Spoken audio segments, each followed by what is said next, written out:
Խնդրեմ։ Սիրելի հայրենակիցներ, գործընկերներ եւ համախոհներ։ 2025 թվականի հուլիսի 4-ին, երբ դեռ մեկ ամիսը կալանքից չէր լրացել, դիմեցի ձեզ ու ասացի իմ նախաձեռնության մասին, որն այսօր իրականություն է դառնում։ Այդ օրը միասին որոշեցինք, որ միասնական մեկ բռունցք դառնալով մտնում ենք քաղաքական պայքարի մեջ, հանուն մեր հայրենիքի լավ ապագայի։ Ինձ կալանավորելով, կալանքի տակ պահելով, փոքրիկ խմբակը կարծում էր, որ կլռեցնեն, կմեկուսացնեն ոչ միայն ինձ, այլ Հայաստանի ձայնը, մեր ժողովրդի ձայնը, մեր քաղաքացու ձայնը,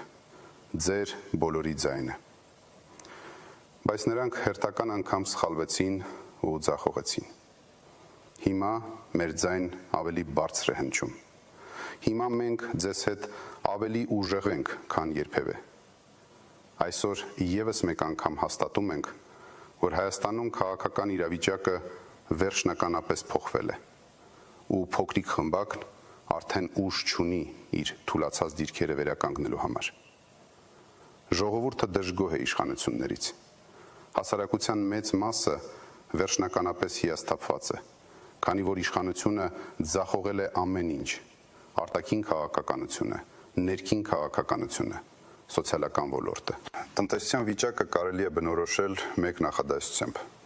աղքատ ենք ու խրված պարտքերի մեջ։ Մեր երկրին ամեն տեսակի արհավիրք, դժբախտություն ու թուլություն բերածները վերջին շրջանում միայն խոստանում են ու խոսում են մի բանից՝ թույլ խաղաղությունից։ Խաղաղություն առանց ուժեղ պետության կոչվում է հանձնվել։ Նրանք հանրությանը մոլորեցնում են, թե իբր ուժեղ բանակ ունենալը համարժեք է պատերազմի։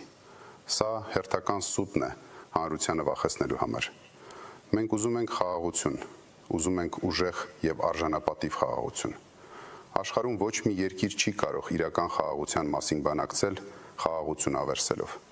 Մենք կուժեղացնենք մեր բանակն ու պաշտպանությունը նոր տեխնոլոգիաների ներդրմամբ, ժամանակակից պաշտպանության ծրագրի մշակմամբ եւ դրա ներդրմամբ,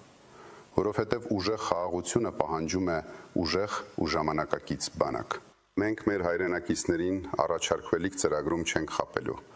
որ պաշտոն ստանանք ու առաջին որոշմամբ պարգևավճարներ սահմանենք։ Չի կարելի դատարկել պետական բյուջեն ու լցնել սեփական գրպանները, այլ պետք է անել ճիշտ հակառակը։ Մի առիթով հայտարարել էի նույնիսկ մեր սեփական գրպանների հաշվին պարտավոր ենք հարստացնել մեր երկիրը։ Մեր առաջարկելիք ծրագիրը ամենաիրատեսականն ու լավագույնն է լինելու ու լայն ճանապարհ է բացելու դեպի ուժեղ Հայաստան։ Մեր մեծ թիմը եւ ես անձամբ աշխատում ենք ոչ թե երկրի տնտեսության դանդաղ վերակենդանացման, սոցիալական իրավիճակի որոշակի բարելավման,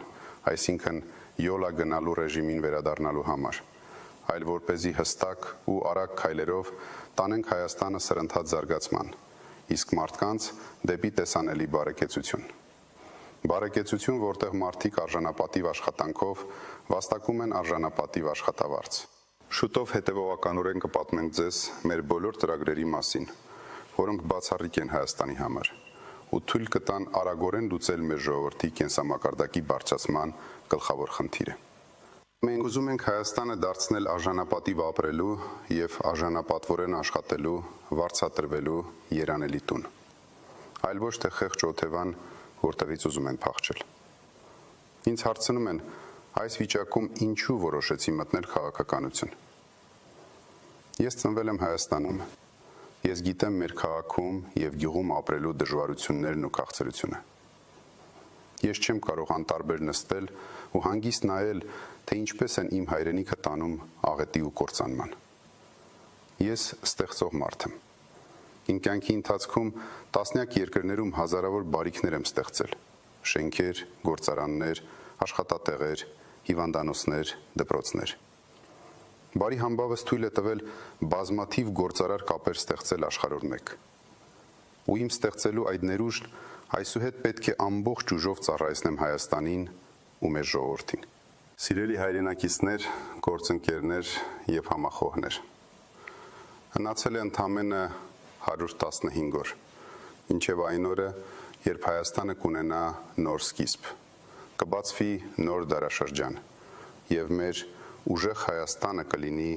բոլորիս իրականությունը։ Հայաստան, որտեղ մեր սփյուռքը, դրսում ապրող մեր քույրերն ու եղբայրները կրկին կզգան իրենց Հայաստանում, ինչպես իրենց ամենալավ ու ամենաապահով տանը։ Մեզ համար առաջնահերթություն է լինելու ոչ թե սփյուռքից նվիրատվությունները, այլ Հայաստանի հետ իրական էմոցիոնալ կապը։ Հայաստան, որը կունենա պրոֆեսիոնալ, անկախ ու խելացի դիվանագիտություն, պետություն, որը կխոսի բոլոր հարևանների ու կաշխատի բոլոր գերտերությունների հետ, բոլորի հետ։ Մեր դիվանագիտական հարաբերությունների հենքը պետք է լինի մեր երկրի առջև առկա մարտահրավերները խաղաղ ու պրոֆեսիոնալ կերպով լուծելը, այլ ոչ թե աշխարհաքաղաքական խարդավանքների մեջ մտնելը։ Ընդամենը 115 օրից բոլորը կտեսնեն, որ ուժեղ Հայաստանը ոչ միայն կուսակցության անուն է։ Սա խոստում է, որն այսօր տալիս ենք Հայաստանի ողջ ժողովրդին ու ողջ հայությանը, իսկ վաղը դարձնելու ենք իրականություն։ Ընտրությունը բոլորիս առջև հստակ է, թույլ առաջնորդություն, թե ուժեղ առաջնորդություն, բաժանում, թե համախմբում, ինքնիշխանության շարունակական զիջում, թե ինքնիշխանության ամրապնդում, նվաստացում, թե արժանապատվություն, հուսահատություն, թե հույս։ Ուժեղ Հայաստանի կառուցումը հենց նաև հույսի մասին է։ Լավ իմացեք, Հայաստանի նոր, խաղաղ, ապահով ու բարեկեցիկ կյանքի կառուցումը սկսելու ենք ընտրությունների հենց հաջորդ օրվանից, հունիսի 8-ից։ Մեր վճռական, համառ ու չհանձնվող մեծ թիմի հետ միասին չենք կորցնելու ոչ մի օր ուժեղ Հայաստան կառուցելու ճանապարհին։ Ու վստահ եղեք, անպայման հաջողելու ենք մեր ձևով դեպի ուժեղ Հայաստան։